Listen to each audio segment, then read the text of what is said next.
Bom, a gente trabalha aqui com a ostra nativa, uma espécie da Mata Atlântica, da região do Mangue. Estamos no município de Cananéia, chamado Lagamar Paulista. E é uma ostra que é utilizada na alimentação humana desde sempre, né? Os primeiros habitantes aqui da região, desde os pré-colombianos, antes dos europeus, já se utilizavam desse recurso natural para sua alimentação. E a Guará Vermelho, em parceria com a comunidade local, desenvolve um trabalho de aprimoramento no cultivo, né? Tentando implementar melhoras para a produtividade, para a característica do produto e a comercialização, basicamente na cidade de São Paulo. A gente faz a estrutura de madeira, né? E depois vai o bambu, a gente usa o bambu e depois a gente coloca lá dentro de alguns chamam de travesseiro, outros bolsa, né? E coloca elas todas em fileira. Por exemplo, um viveiro para você colocar 1000 dúzias de ossa vai ser em bolsa, vai dar 100 metros. 100 metros de comprimento por 1 de largura, mais ou menos. As lanternas, aí já fica direto no fundo, né? Nas boias. E é para ser colocado 5 dúzias de osso em cada vão. Tem lanterna com 4 vão, né? E aí tem lanterna que pega 20, 25. Então a gente vem cedo com a maré baixa.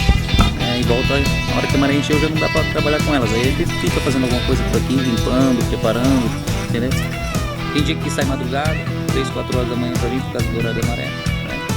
Olha, essa ostra ela é muito apreciada, né, na gastronomia. Ela tem uma característica de ser um sabor um pouco mais suave em alguns aspectos. Ela não é tão salgada, é lógico, né? A comparação sempre é feita com a ostra exótica, a ostra criada lá principalmente em Santa Catarina, que é a ostra do Pacífico. Então ela é de locais de água fria, mas se desenvolve aqui também. Tem uma limitação no verão, ela acaba morrendo muito no verão.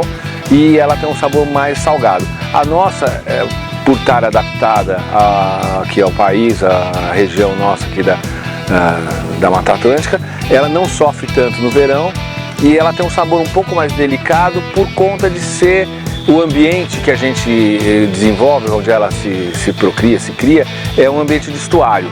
Então é isso que a gente está vendo aqui atrás, né? É uma região de água salobra, onde tem água doce que vem das montanhas, da região do continente, junta com a água salgada nesse estuário, nesse grande estuário do Lagamar. O sistema que a gente adota aqui, ele é chamado de semi-extrativismo. Por que é semi? Porque a ostra é coletada no ambiente natural dela e colocada nas estruturas de cultivo. Então, o tempo de engorda e crescimento dela varia conforme a época do ano que você coletou ela, né, o tamanho que você coletou e como estão as condições ambientais naquele período onde ela vai se desenvolver. Se está mais frio, se está mais quente, se tem mais água doce, mais água salgada, são os fatores que vão determinar se ela vai ter um crescimento mais rápido ou mais lento. A grande vantagem do cultivo, né, de conchas em geral, é que você não precisa dar alimento. Isso é uma vantagem, que você não tem esse custo. Mas por outro lado você tem uma desvantagem que você não controla isso. Então você fica à mercê das condições ambientais. Mas, em média, você vai estar aí com uma ostra de 3, 4 centímetros, assim, mais ou menos. Na estrutura de cultivo, ela vai demorar de 4 a 6 meses para estar num tamanho de venda. Tá? E esse é o ciclo, tirar do mangue, colocar na estrutura e vender. Tá? Então, a ostra da semente, ela é uma atividade que a gente está começando a desenvolver aqui, que é a ostra nativa, né? Isso é importante ressaltar, que não é outra espécie, é a própria espécie da ostra nativa nossa, que ela é desenvolvida no laboratório e você adquire ela na forma de semente. E o principal é que ela tem um outro tipo de desenvolvimento.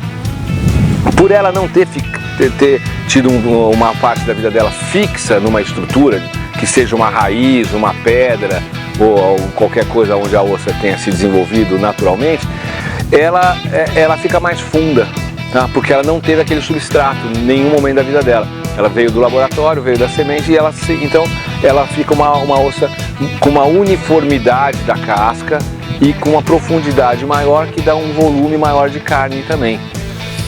São a mesma espécie, né? Só que essa aqui foi tirada de semente.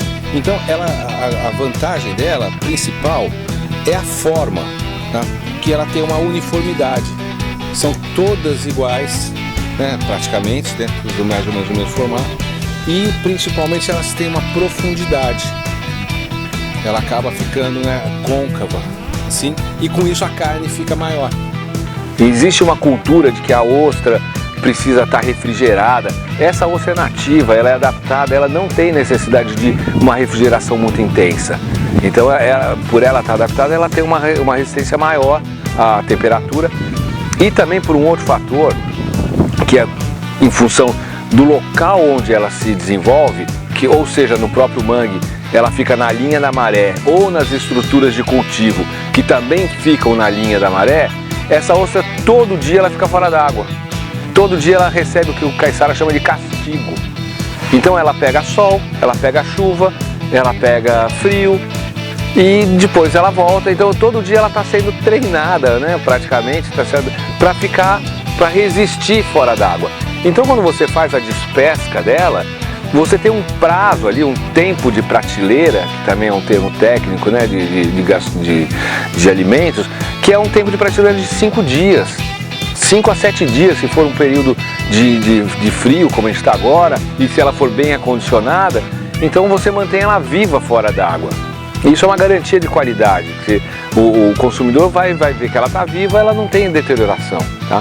Então ela consegue ter uma vantagem até competitiva com relação à ostra exótica, que ela precisa de refrigeração, precisa de gelo, é transportada em caixa térmica de isopor. Então eu acho que essa é uma questão bem interessante da gente tratar, porque todo mundo fica falando sustentabilidade. Não, bom, você não precisa usar o isopor, você pode usar outra embalagem para transportar essa ostra.